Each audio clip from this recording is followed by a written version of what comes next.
Welcome to taste of Chennai. இன்றைக்கி நம்ம சேனலில் ரொம்பவே ஒரு ஸ்பெஷலான ரெசிபி தான் பார்க்க போகிறோம்.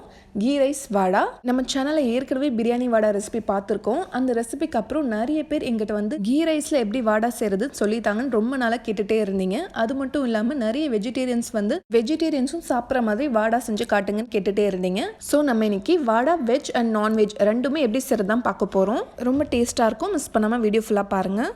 2 கப் கீ ரைஸ் எடுத்திருக்கேன். வாடை செய்கிறதுக்குன்னு ஒரு ப்ரொசீஜர் இருக்குது. நினச்சா அரைச்சி வடை சுடுற மாதிரி சுட முடியாது. இன்றைக்கி நம்ம கீ ரைஸ் செய்கிறோன்னா நாளைக்கு ஈவினிங் தான் நம்மளால் வாடை செய்ய முடியும். அதனால் நாளைக்கு ஈவினிங் வாடை சுடுறதுக்கு இன்றைக்கி ஈவினிங்கே நம்ம அந்த ரைஸில் தண்ணி ஊற்றி வச்சிடணும். அடுத்த நாள் இந்த தண்ணியெலாம் வடிகட்டிட்டு இந்த மாதிரி கையால் நல்லா மேஷ் பண்ண முடிஞ்சால் மேஷ் பண்ணிக்கோங்க. இல்லாட்டி பல்ஸ் ஆப்ஷனில் ஒரே ஒரு செகண்ட்க்கு மட்டும் தான் இதை அரைக்கணும். ரொம்ப நீங்கள் அரைச்சிட்டிங்கன்னா உங்களுக்கு வாடை வந்து சரியான பதத்தில் வராது. அரிசி உங்களுக்கு நல்லா குழைவாக தெரிஞ்சிச்சுன்னா நீங்கள் கையாலே நல்லா மேஷ் பண்ணுறதுக்கு ட்ரை பண்ணுங்கள். ரைஸ் ரொம்ப பெருசாக இருந்தால் மட்டும் மிக்சியில் போடுங்க.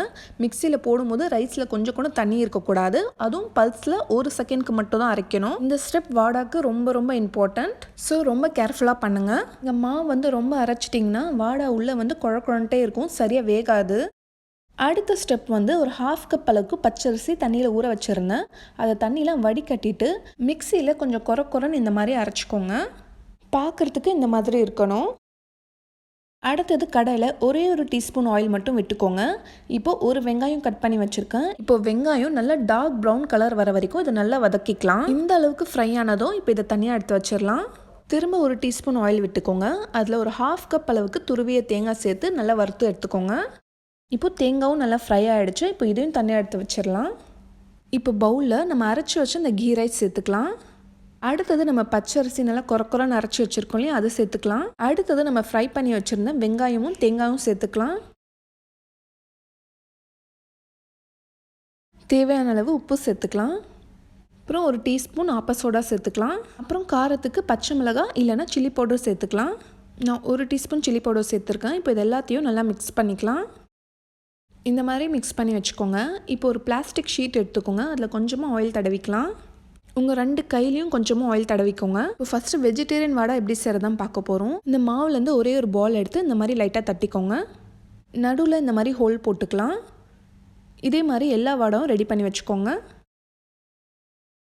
இப்போ கடாயில் ஆயில் நல்லா சூடானதும் இப்போ வாடை ஒன்றா போட்டுக்கலாம். நான் 5 பீஸ் போடுறேன்.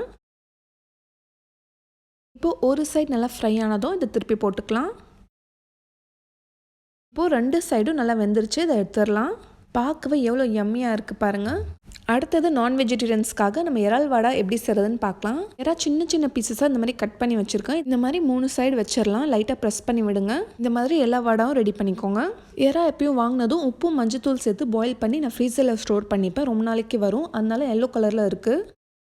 இப்போது அதே மாதிரி இதையும் நல்லா ஃப்ரை பண்ணி எடுத்துக்கலாம். லாஸ்ட் டைம் பிரியாணி வாடா போட்டப்போ இந்த ரெசிபி தெரிஞ்சவங்க நிறைய பேர் ரொம்ப ரொம்ப சந்தோஷப்பட்டீங்க.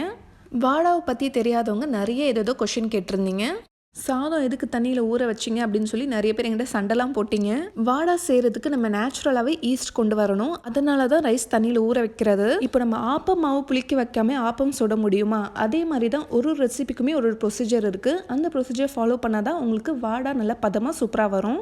இந்த வாடை டேஸ்ட் பண்ணவங்களுக்கு தான் இந்த ரெசிபியோட வேல்யூ தெரியும். ஏன்னா அவ்வளோ டேஸ்டி.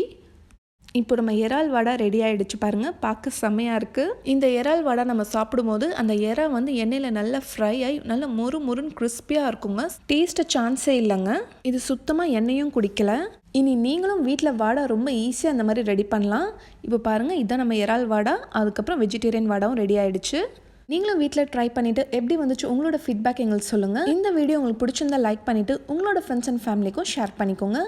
இந்த மாதிரி நிறைய இன்ட்ரெஸ்டிங் ரெசிபீஸ்க்கு இந்த சேனல் டேஸ்ட் ஆஃப் சென்னையை மறக்காமல் சப்ஸ்கிரைப் பண்ணுங்கள். நாளைக்கும் இதே மாதிரி வேறொரு சூப்பரான ரெசிபியில் சந்திக்கிறேன். தேங்க்யூ ஸோ மச் ஃபார் வாட்சிங்.